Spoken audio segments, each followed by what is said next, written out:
सार्वत्रिक निवडणूक 2025 Rashtrawadi Congress Party, Bharatiya Janata Party, Shivsena, Republican Party of India Athawale गट आणि सर्व मित्र पक्षांच्या वतीने आणि महायुतीच्या वतीने आज प्रत्यक्ष प्रचाराचा शुभारंभ, महायुतीच्या सर्व पदाधिकाऱ्यांचा संयुक्त मेळावा।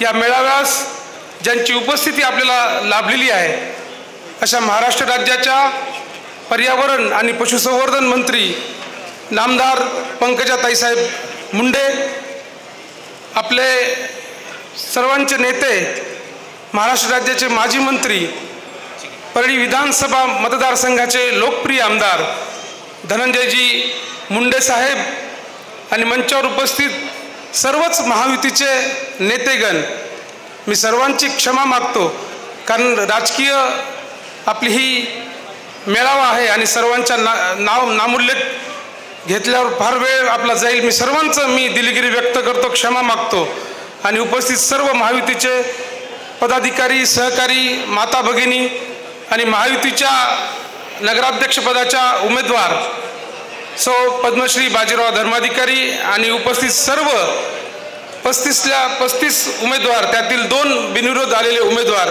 सर्वांचं या संयुक्त सभेमध्ये मी स्वागत करतो। परळी वैजनाथ नगर परिषदेची निवडणूक ही 2016 नंतर 2025ला म्हणजे तब्बल 9 वर्षांनी होत आहे। खरं तर सर्वच पक्षांना आव्हान होतं, कारण जर 2021 मध्ये निवडणूक झाली असती तर अनेक सहकाऱ्यांना त्या ठिकाणी संधी मिळाली असती, पण 2021 ते 2025 हा प्रशासकीय कार्यकाळ होता आणि त्या ठिकाणी नगर परिषदेचा कारभार प्रशासक म्हणून करीत होते।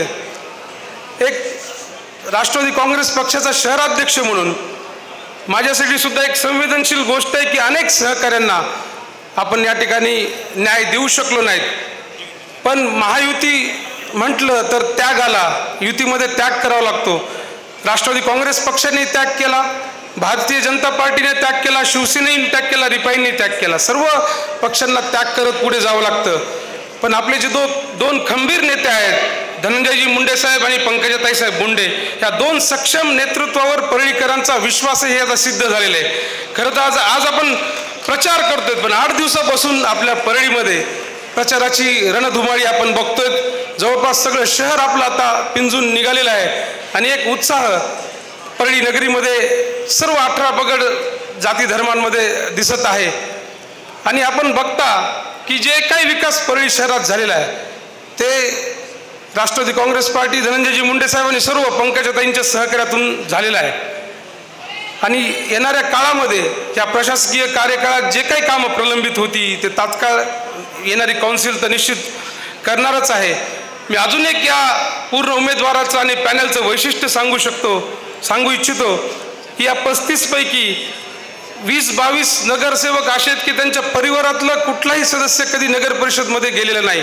राष्ट्रवादी काँग्रेस पार्टीने 13 नवीन चेहरे या पॅनलमध्ये दिलेले आहेत। सगळे उच्च शिक्षित आहेत, व्यापारी आहेत, अनेक विविध घटकांचं प्रतिनिधित्व करतायत आणि ही खऱ्या अर्थाने आपल्या परळीची ओळख आहे।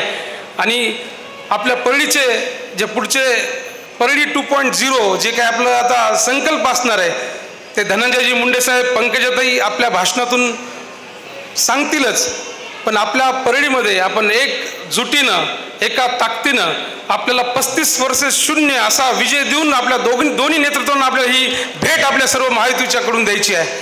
आपण सर्वजण सज्ज आहात आणि उमेदवारांनी सुद्धा एक फेरी केलेली आहे। पुढच्या काळामध्ये अजून उद्यापासून 6 दिवस म्हणजे 30 तारखेपर्यंत प्रचार चालू असणार आहे। आपल्या सर्वांनी मोबाईल ॲप्लिकेशन प्रचार कार्यालयातून घेतलेलंच आहे, प्रचार साहित्य घेतलेलं आहे, मतदार याद्यांचा अभ्यास झालेला आहे, बाहेरचं मतदान काढण्यासंदर्भात सुद्धा आपली सर्वांची यंत्रणा सज्ज झाली आहे आणि एक यंग टीम आपल्या ह्या पॅनलमध्ये निश्चितपणाने आलेली आहे। आपण दोन्ही नेतृत्वावर विश्वास ठेवू आणि त्यांच्या विश्वासाला, कारण आज गरज आहे की आपल्या परळीचं एक जे विकासाचा रथ आहे, तो आलेख आहे, तो पुढे गेला पाहिजे आणि हा आलेख निश्चित या दोन नेतृत्वांच्या नेतृत्वामध्ये ही परळी नगर परिषदेचा निश्चितपणाने विकास होईल. मी परळीच्या योजनांबाबत आणि विकासाच्या पुढच्या संकल्पनेबाबत अधिक बोलणार नाहीत. दोन्ही नेते आपल्या भाषणातून ते आपल्याला नक्की सांगतील.